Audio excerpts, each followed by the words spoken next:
My husband named our daughter after his ex-girlfriend. Story time. So when I was pregnant with my daughter, me and my husband had so many discussions about what to name her. And we both only ever wanted one child, so this was really important to us. Then one day, my husband suggested the name Amy, and I love this name. And I'm not gonna lie, I had always wondered why he really liked that name and why he chose it in the first place. I always wondered if it was someone he once knew or if it was a relative, but he always just said that he just really liked the name. And you know, so did I, so that was the name we went with. So a few months later, our darling daughter Amy was born. So my husband had never really spoken too much about his past relationships. I'd always made a bit of an effort to ask, but he always said that there was no one special to mention. He'd never met anybody like me before. So I'm not gonna lie, I didn't really push for it. I just accepted it because I thought, you know what? Solid answer. So when my daughter was a few months old, I decided that it was time to have a clear out the house. So I decided I'd start with the attic. And I wish I'd never done it.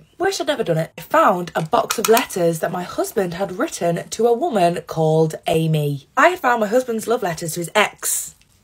And in this, they're talking about getting married, their future together. Now, I'm a confrontational queen, so I asked him about it and he just blew it off like it was no big deal. He said that he dated Amy back in high school and that he just really liked the name even before dating her. Okay, Steve, whatever you say. He said that he never told me it was obviously his name of his ex because he didn't want me to get mad. Well, guess what, Steve? Now I'm mad. And now every single time I look at my darling daughter, I can't stop thinking about his stupid ex. Listen, I tried to accept the fact that it's no big deal, but this is just something I cannot get on board with. So it's been years since this happened and he thinks that I don't care anymore. Recently, I've been playing it to Steve like, God, don't you think Amy is so lonely? She'd love a little brother or sister. I suggested that we should try for another baby and he was not into this, but that didn't stop me. Let's just say that I got pregnant again. Steve wasn't the happiest about this, but I know that deep down he was genuinely excited. And I'm not gonna lie, it was a bit of a rough pregnancy, but we ended up having a little baby boy. Wonder what we're gonna call it. And my husband said that since he chose our daughter's name, I could choose our son's name. Steve was telling me that he couldn't believe that he didn't want another baby. He loved this baby so much. I decided that we were gonna call this new baby Dave. We were in such a little bubble when we were in the hospital. But as soon as we got back and we were home, I packed my bags and I moved in with Dave. Obviously not the baby Dave, my ex-boyfriend Dave. I had already sorted out all of the divorce papers to hand to my ex. I should be expecting child support anytime soon. Mine and Dave's spark is just as bright as it was back in high school. And I am so glad that we've managed to rekindle all of this after years of texting throughout my marriage. Even though my new Dave doesn't have the biological father that he thinks he does, I'm going to end up changing his name. And my plan is that my ex Steve will have custody of Amy and I will have custody of Dave Jr. Am I wrong for leaving my surprise wedding because I felt blindsided? Last week, I, 30 female, was invited to a supposedly fancy party by my longtime boyfriend, Mark, 32 male. We had been dating for 5 years, and while we had discussed marriage before, there were no immediate plans for a wedding. Excited about the event, I dressed up in my best attire and arrived at the designated venue. As I entered the grand hall, I was completely taken aback to see all of our friends, family, and acquaintances gathered, eagerly waiting. It turns out Mark had orchestrated an elaborate surprise wedding for us without my knowledge. Everyone erupted into applause as I stood there, shocked and overwhelmed. I just felt a mix of emotions. While I love Mark and had dreamed of our future together, the idea of getting married without any prior discussion or consent felt like a breach of trust. So I pulled Mark aside and tried to express my concerns and reservations about the surprise wedding. I explained that I wanted a say in the planning process, to be part of the decision making, and to have a chance to prepare mentally and emotionally for such a significant milestone in our lives. However, Mark dismissed my concerns, saying he thought it would be a romantic gesture and that I would be thrilled. In that moment, I faced a difficult choice to go along with the surprise wedding, putting a smile on despite feeling unsettled, or stand up for my autonomy and voice my true feelings. I ultimately made the decision not to proceed with the surprise wedding, much to the disappointment and confusion of our guests. Now I find myself at odds with Mark,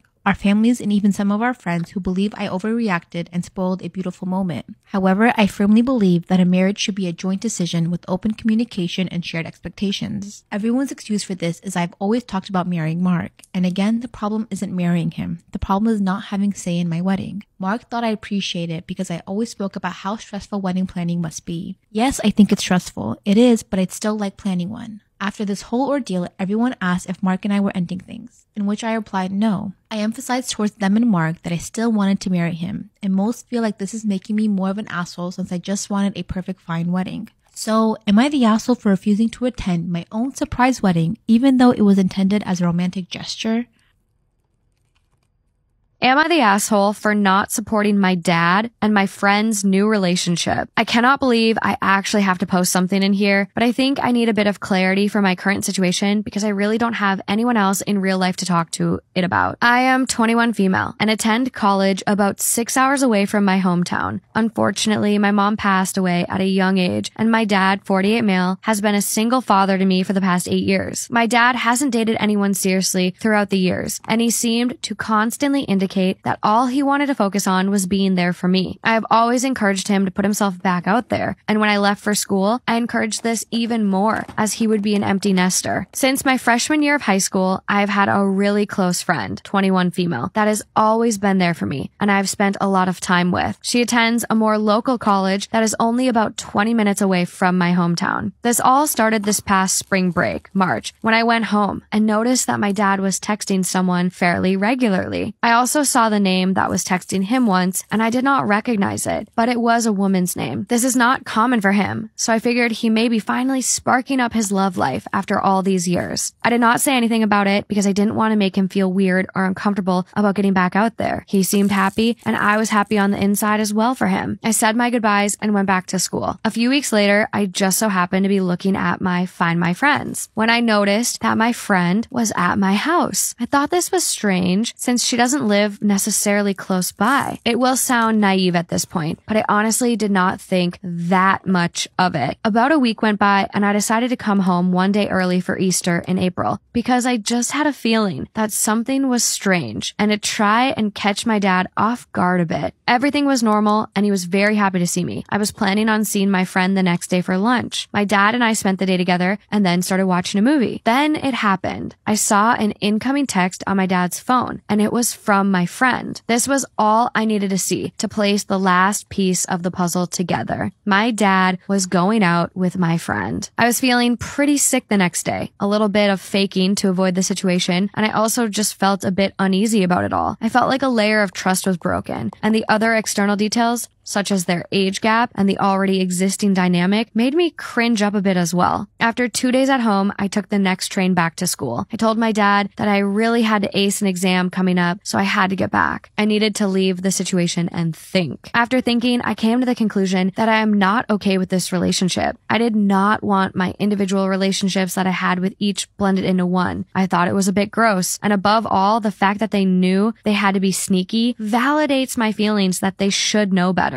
I waited until finals were finally over a few weeks ago and finally called my dad and told him that I know and what my thoughts are. He sounded very upset on the phone, sad, not at all angry, and told me that he understood and wanted to talk about it the next day so he could think. I have no clue what he was telling my friend, but I did not have any contact with her about this throughout these initial calls. The next day, my dad and I talked. He was very apologetic and understanding of why I was upset, but eventually came down and said that he would not stop seeing my friend. He said that they had been seeing each other since the end of last summer and have become attached to one another, and he was not ready to forfeit, quote, his first real connection that he has felt in so many years. I held my ground and told him that I will not be seeing him or hanging out with him when I returned home for summer break until he ends this. It has been 2 weeks at home with basically no interaction with him or my friend, aside from a text from my friend every other day requesting to talk in person or on the phone about it. I did not respond to her texts or calls. Tonight, it came to a head. I returned home from dinner with a friend to find my dad and my friend awaiting me in my house. This was the most unpleasant experience I have ever had with my father. It ended with him crying and him saying that I should understand because I know how hard it has been for him. He also pointed out that I've been deeply encouraging him to put himself back out there, so I have to have some sort of sympathy with him. After about 15 minutes of yelling, tears, and overall awkwardness, I stormed out and drove to another friend's house to stay for the night. I am too embarrassed to tell the friend I am staying with the details / talk about why I left home or this relationship. So I have sat here for the past few hours and wrestled in my mind whether I'm being too hard on them or if I am in the right. Am I the asshole here for not supporting the relationship or even tolerating it? Just a note, I have talked about zero details yet with my friend or dad about why they started going out or etc. I just know that it's been happening. I'm sorry for how long this is, but I am very confused and don't know what to think or feel.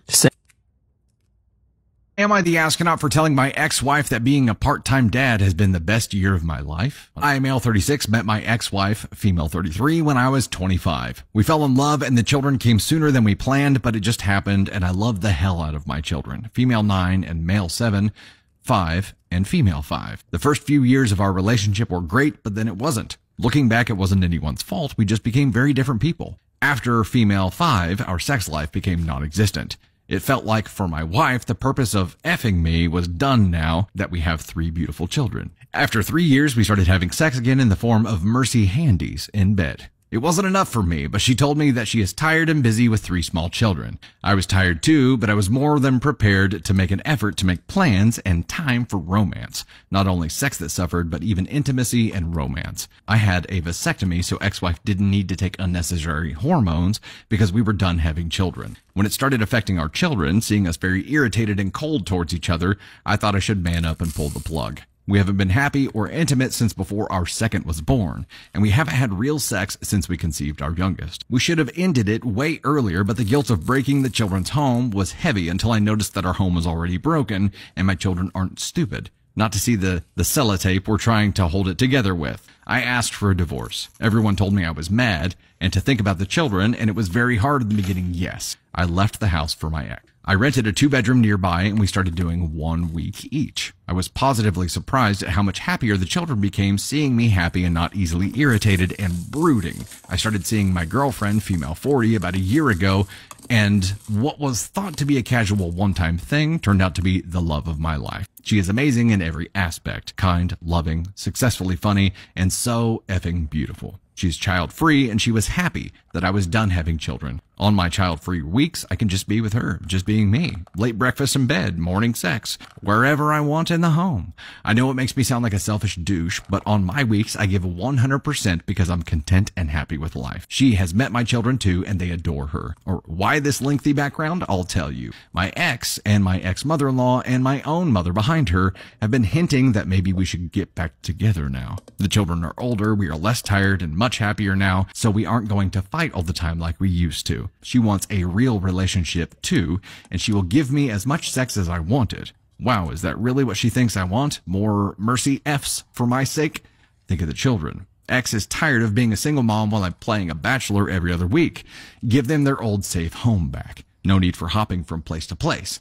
While the guilt was nagging at me, I rejected her advances and ignored her and the guilt because I'm happy for the first time in years, maybe ever. Until Friday when my girlfriend came home crying. She asked me if maybe we should break up and that she doesn't want to be in the way of my children's happiness. She asked me if I was still in love with my ex. It broke my heart to see her broken, like I didn't do a good job showing her what she meant to me and how much I loved her. Turned out the ex-wife contacted her, telling her that she was the reason we weren't back together and that the children were suffering, and that my ex and I both loved each other and that she is my fun for now. I called my ex livid and she called me selfish. I then told her that being a part-time dad was the best thing that ever happened to me because I'm a human, not only a father. My ex-wife started crying. I apologized for hurting her, but she hung up. Now I'm being bombed by my mom and the rest that I'm a selfish man and a terrible father. My mom even sent me a video with my children where she asked them how they would feel if mommy and daddy moved back together, and they were so happy, saying yes and jumping. I can't forget my daughter's face lighting up with happiness at the prospect. The video was sent to my girlfriend as well, and now she is distant and broken. I hear her cry whenever she thinks I don't hear her. Am I wrong here? Am I being a terrible parent? What my family doesn't understand is that my children's happiness now is the result of me leaving our toxic, depressing existence, but how can you explain that to small children? Here's my update, but before that, I want to address the elephant in the room, and that is that I have stepped on my toes with my bold statement about being divorced. I think the more expected and virtuous approach is to be devastated and guilt-ridden. My experience is something else, however, and I really tried to be genuine and honest here. Divorce is hard and terrifying. Many people, both men and women, hesitate and stay way longer than necessary because of one reason or another. I can't tell all unhappy people to get divorced since I don't know y'all's situation, but for those who can, do it. I was trying to explain what I have discovered. The positive side of having shared custody because only the negative is talked about. I'm sure many divorced people get what I meant by having every other week child free is awesome. We are humans with feelings. Our love for our children doesn't stop or take a break when they're out of sight. They don't need to be present for us to love and think about them. I will double down and say that being a part-time parent is just awesome no matter the gender. It is okay to feel that way. You are not a lesser parent for it. I have talked to my mother about what she did. She was very remorseful. Oh, Bish better be extremely remorseful. Apparently, Dad has had a talk with her about this too. He was shocked at what she's done, and she seems to have realized the seriousness of what she did. I took her apology, but I was firm on my boundaries and that I didn't want her to be in my children's life for a while until I have sorted out their feelings and talked to them. She was reluctant to acknowledge my girlfriend, however, and I made it clear that after the children, she is my priority before myself and definitely before my mom. So how much she wants to be in my life depends on how much she respects my life and the people I love. I have talked to my ex-wife too. I made it clear that under no circumstances is she ever to contact my girlfriend again. I told her that this was still a new relationship and any contact is going to be with me. I told her that my girlfriend has nothing to do with my decision of divorce. I have no romantic feelings for her and that I know she doesn't have any feelings for me either. She wants me out of convenience. I don't. She started crying and telling me that I didn't get to tell her what she's feeling.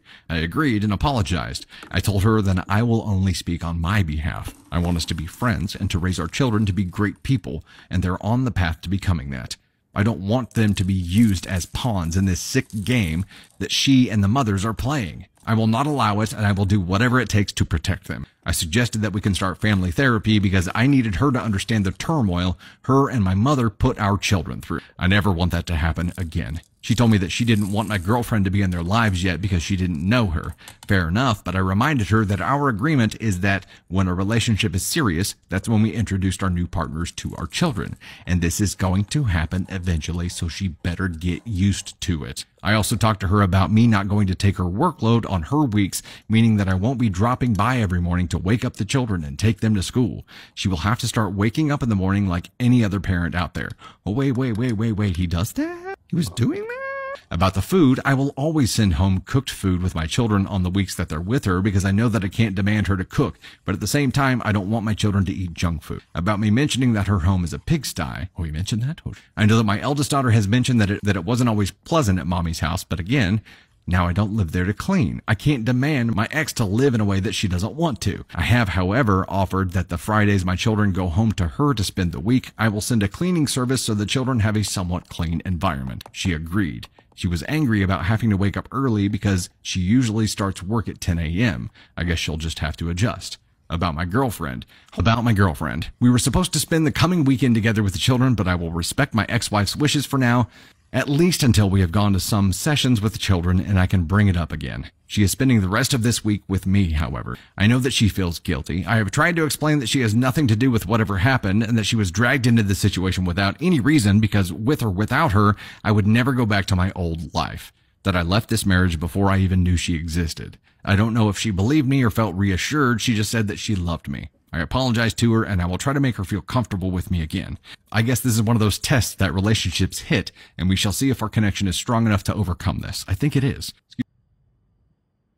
Sister has lost her damn mind. Yesterday, she spent around 30 minutes trying to convince me that me and Kevin Gates are soulmates. Kevin fucking Gates. The whole time I was like, Sissy, I don't know, like, why the fuck do you think that? She's like, he's so in tune with his emotions. Like, you need a man that's in tune with his emotions. I was like, yeah, but like, Kevin Gates just like really doesn't seem like my vibe. And she literally got offended. She's like, what the fuck do you mean he doesn't seem like your vibe? Like, why are you being so rude to Kevin Gates? I'm like, why are you riding so hard for me and Kevin Gates to be together? He was like, look at the losers you've dated who are not in touch with their emotions, who are just like assholes. Like, Kevin Gates would never do you like that. She is advocating for Kevin Gates as if she knows him personally, and he personally reached out and was like, hey, like, I want to date your sister. It's like, Sissy, like, I don't know, he really doesn't seem like my vibe. And she was like, well, clearly your vibe needs to change because the men you date are horrible. So like, you thinking you're better than Kevin Gates is ridiculous. Like, I never thought I was better than Kevin Gates. I just don't think we would vibe that well. Like, he is the man that you need. He's literally so in touch with his emotions.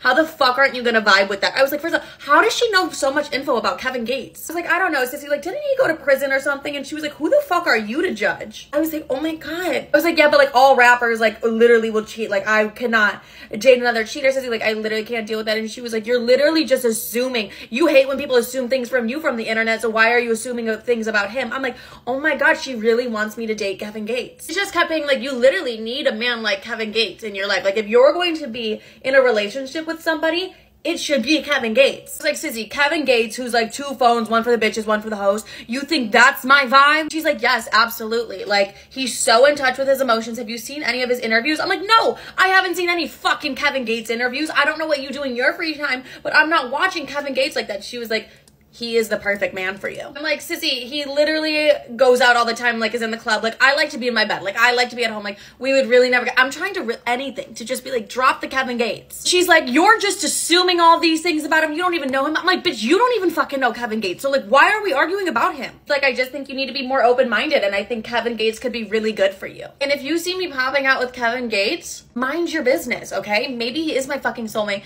And just know Sissy's delusion had everything to do with it.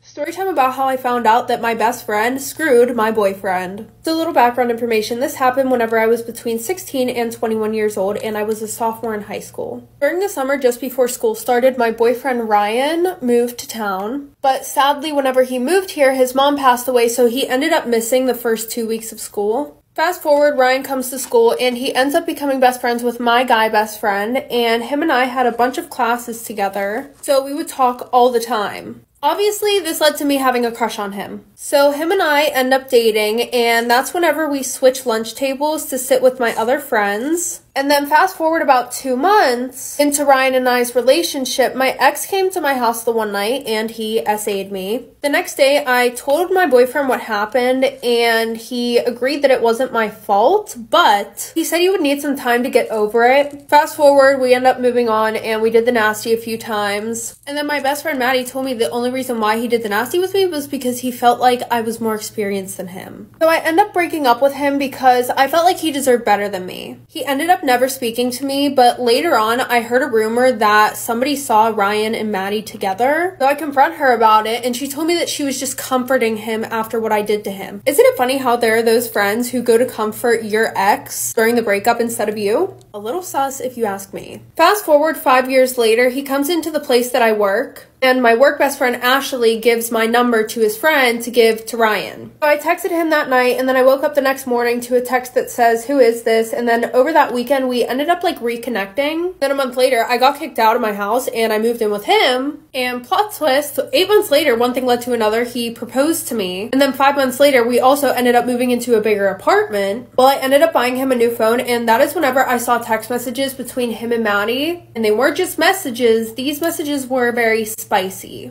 Also, this is while she was in a relationship with a freshman while we were seniors. I forgave him for lying because obviously we weren't in a relationship, but it's pretty effed up that that was my best friend. And obviously Maddie and I are not friends anymore. Tell you about how I told my strict parents about my boyfriend. So just some background context, my boyfriend is my first boyfriend and my family doesn't have that kind of relationship where we talk to each other about like, oh, I like this boy and everything. So it's like, he's literally the first guy that I ever like really talked to my mom about. And my mom is very strict about relationships. Like, she has a clear age where I could like start dating. So for her, I could only start dating when I was in university and not year 1 but year 2. Because she said that I will have the first year to get to know people. So on the second year, then I can like settle down and get a boyfriend. So anyways, I started dating my boyfriend in JC2, which is the worst year to get a boyfriend because of A-levels and everything. So I needed to focus on school.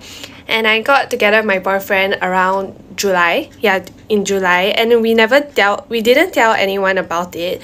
Not really. So we kept it a secret for like about 3 months. And I told my parents around October, November, I think. Yeah. Okay, so my story is actually very, very funny. So, that day I had a checkup.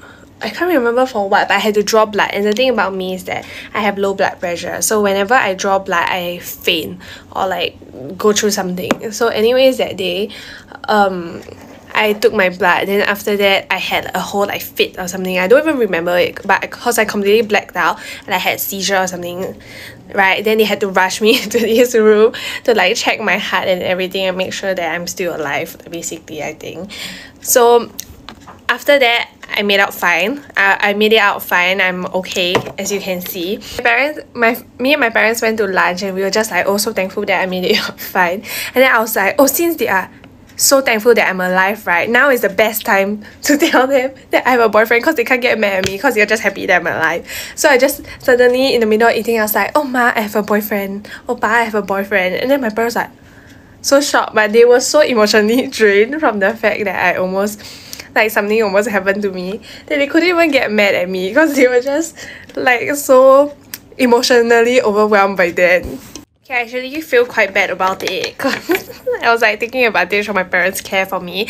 But anyways, it worked. It like really worked because they were not angry. My dad wasn't angry. He found it quite funny actually, I think. He was like, oh, you have a boyfriend, that's so cool. Then my mom was like, she just stared at me, but then anyways, she came to terms with it quite fast also. So yes, it works.